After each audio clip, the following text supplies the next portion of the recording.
Are we going to see during the electoral vote today any dramatic change about who is going to be the president of the United States? Mr. Walsh, very briefly from you. Very briefly, the answer is no. I know there's a lot of chatter in the U.S.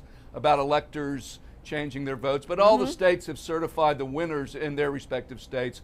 One or two could change, but it would be, of course, without precedent, dramatic and surprising. I just don't think it's going to happen. Okay, Mr. Putnam, what about briefly from you? And we're moving on.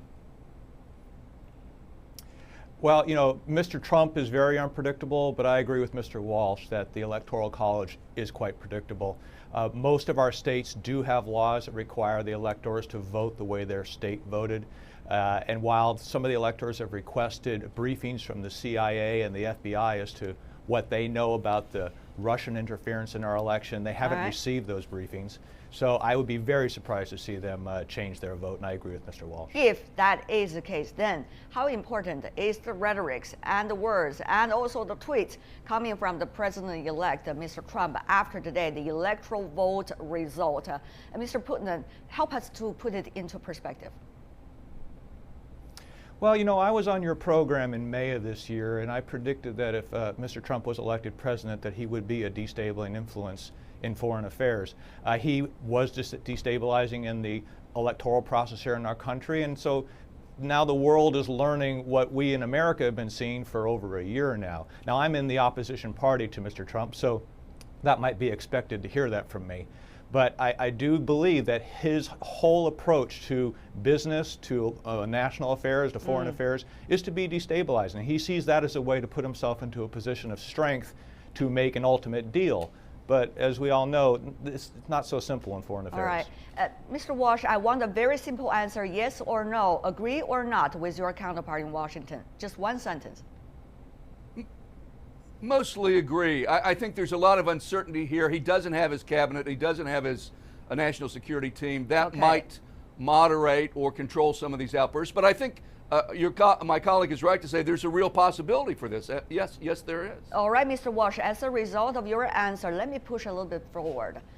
Is there capability in Washington with the government mechanisms and also different kinds of balance of power eventually to rein in an unpredictable president, at this moment still president-elect Mr. Trump? Do you have the confidence or not? Well, on foreign policy, it's mostly no. Our system, our Constitution, gives the president great leeway in foreign affairs. Yes, there's a Supreme Court. Yes, there's a Congress. But they would be acting after the fact. If there's some crisis, the president has broad leeway to act. A court case would come up 6 months or a year later. Congress has the power of the purse, but that's not going to matter much in terms of a crisis or setting new policy. On domestic affairs, yes, but on foreign policy, the president has tremendous discretion. Mr. Putnam, also briefly from you, your view on this. Well, it's interesting. I agree with Mr. Walsh with perhaps the one exception that there are a number of leaders in the Republican Party in Congress that disagree with Mr. Trump's very open embrace of the Russian government and President Putin. So it will be very interesting to see what happens within the Republican Party and the Republican caucus as to how they work with a president who has a very diametrically different view of Russia than they do. And that could then, of course, have effects on other policy, whether it relates to China or domestically. But, we're all going to have to wait and see and watch to see what happens. We don't have to wait and see too much, I guess. There are already incidents breaking out over the past few weeks regarding even China-U.S. relations, which is arguably, non-arguably speaking, one of the most important bilateral relations in our world today, given where China is now. Professor Wang, therefore, I really want you to come into this conversation. How much, or rather, how serious does China take the words and rhetorics now from the president-elect, Mr. Trump? When you still have President Obama in the office, he follows the policy lines as he used to be regarding China-U.S. relations, but Mr. Trump certainly has been tweeting very different directions of the relations. How serious does China take him? Well, Chinese feel confused who represents the United States. Mr. Trump, even as a president elected, but his behavior is like still in the presidential campaign. Bash China and take use of all its external relations as he has to Twitter and to want to negotiate, renegotiate, even traditional principles now as can be negotiated. They started to reset the relations with Russia, with China, with any other, even Middle East and Middle East. It confused not only China but all the world. So I think firstly, Mr. Trump challenged the authority of the President Obama. Actually, he's still in the White House, but he's too much interfere the American foreign policy. So it makes the Chinese government confused. We cannot respond because he's not a president so far. But Mr. Wang, you have been a big hand in China's foreign policy analysis. So let me ask you this. You know very well, Chinese part usually give the American counterpart a grace period, let's just say, between administrations. One president going out, the other president coming in. Well, there's a learning curve, there is wrapping up work, there's a lot of party politics going on, so Chinese understand this. How long do you expect this grace period to be different or similar with the previous ones? How long do you think China can give this current president-elect a grace period? And will that be graceful, by the way? I think Mr. Trump is a very businessman. So what he's said, I think he's prepared to bargain with China over the maybe next April about trade, even financial, make the RMB, China be the currency moderator and whatever manipulator. So this is, I think, it seems like he make many comments, but I think they really want to make a deal with China. Really? Accusations leading to eventually a deal. We'll see whether that's going to happen. But when we talk about grace period, there has been a lot happening in history. History, if it could be a mirror for Mr. Trump, president-elect, of course, he's a very unique personality. We can't guarantee that, but it's important that we look at history. Taking a look at the history of U.S. presidential campaigns, most standard bearers criticize China, as always, to win votes. Though President Richard Nixon broke the ice between China and U.S., his successor, Ronald Reagan, openly supported Taiwan independence before taking office. George H.W. Bush was also against the U.S. normalizing relations with China. Bill Clinton played the so-called human rights card to score China during his election campaign, while George W. Bush put China on the position of strategic competitor instead of U.S. partner. But after taking office, all of them followed the path of building more pragmatic relations with China. But of course, what we're talking about here is the presidential election campaign, not necessarily from the president-elect transforming himself to the president. So, Professor Wang, once again, I want to get your view. Is this president-elect going to be very different? And is China prepared for it? How? Quite different, because even he's not supported in the Republican Party, So he's not traditional American politician. So even Americans are very confused about his behavior. It's not just about Chinese. All right. If that is the case, are we going to see Mr. Wash from MIT?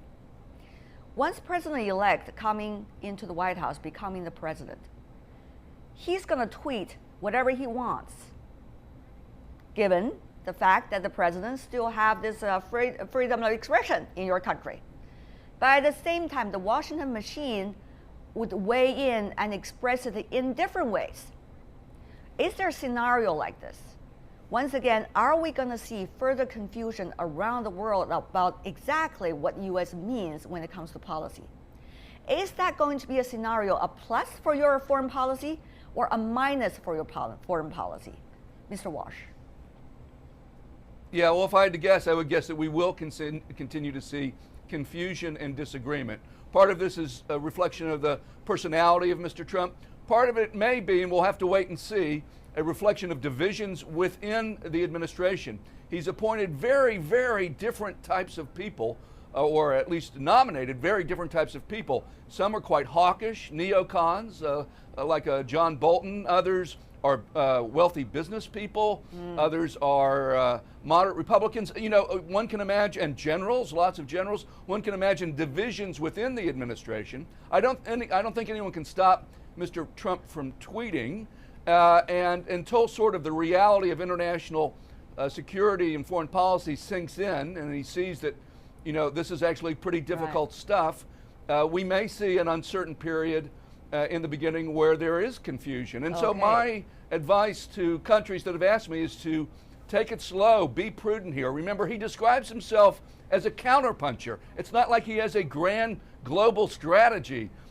So he's reactive, and I would encourage everyone to sort of take this slow, one step at a time. Well, what if he is provoking the bottom line of foreign policy? For example, U.S.-China relations. Earlier, Mr. Putman, we all understand, Mr. Trump, the president-elect, tweeted things about Taiwan, which is the bottom line of U.S.-China relations from day one. One China policy has been the policy of the United States. That's the condition for bilateral relations between these two countries from day one. And now we see further actions coming from both sides. For example, recently with the drone, underwater drone China captured, and according to the Chinese Ministry of Defense, quote, return to the United States in an appropriate way, end of quote. Mr. Trump reacted once again in a very dramatic way. Mr. Putman, how long can we give him a period of apprentice before we can really take his word? Well, I think President-elect Trump, soon to be president, is going to have to learn that his word is going to be taken very seriously from day one. And that is going to be part of a growing and learning curve for him. It is interesting and curious that for days after that congratulatory phone call from the Taiwanese leader, that he insisted that that's all it was a congratulatory phone call that he accepted. But then we found out later that it was actually a telephone call that was in the works for months. So now the international community is getting used to what we have been seeing in the United States, that Mr. Trump has a rather flexible definition of being forthcoming and truthful. But he will learn quickly, as Mr. Walsh indicated, that these are very heavy issues he'll be dealing with, and you can't easily reduce them down to 140 characters in a tweet. And where you lurch from one position to another, like he did on the drone, where first he said it's unprecedented, and then he says, well, keep the drone. Okay. I think he'll have a lot of folks around him that will guide him. Mr. Trump, president-elect, expressing his tweets, Mr. Walsh, that he said, we don't want it back. He said about the drone that the Chinese has discovered, which China's promised to return. He said, we don't want it. But that is not a position coming from the Obama administration. In fact, the Obama administration has been quite calm in reaction to this minor incident. So at this moment, how should we understand the future approach to China with the debates already happening right now on this very minor issue?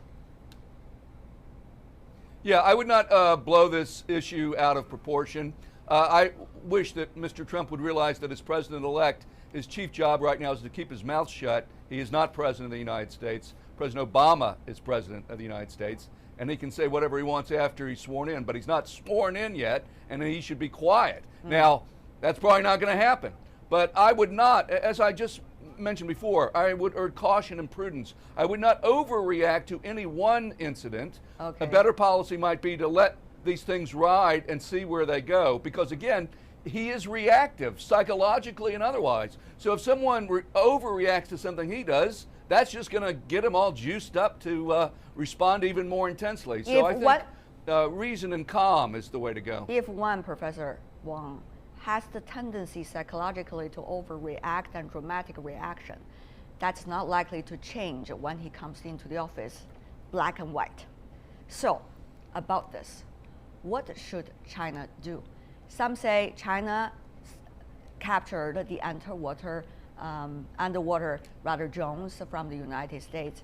Trump, the president-elect, likely to see it as quote-unquote a provocation. And therefore, with his dramatic personality, gonna be overreacting to it even more, therefore create a crisis. But the question is, can China not react when there is provocation from the other side? And to what degree should China react, in actions and in words? Well, it's a dramatic question I put to you. I mean, I almost put you in a very awkward situation, but it's very important for us to understand how rationality works in today's world. Well, Chairman Mao said, you do your way, I do my way. So you treat your response, president-elected, but China, I think, to show that in the core national interest, in China's national security, even principles, China will be not negotiate. So China will respond in his way. not because of the Mr. Trump's behavior. I think that's the thing. There is an article I was reading today from the People's Daily in Chinese. That's, of course, is an official newspaper from the Chinese Communist Party. It talks about China's attitude. It advises the Chinese leaders to take it steady and calculated and also keep it calm. This is the advice coming from the article by some experts over there for Chinese leadership. What we are seeing now, Mr. Putnam, are very different personalities between the U.S. leadership to be in the White House and the Chinese leadership with the core of President Xi Jinping here in China.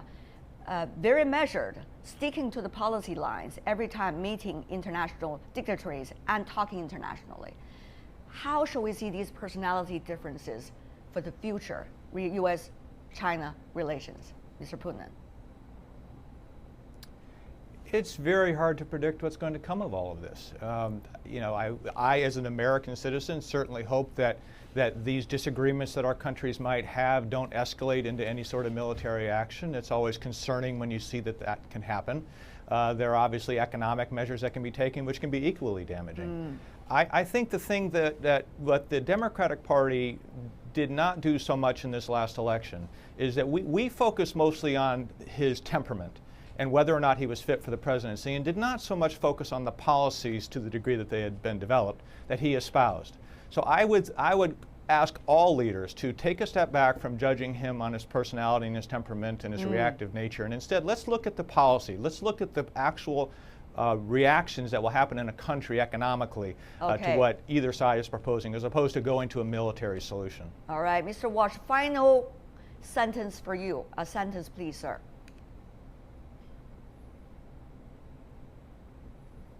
Oh, just on that topic.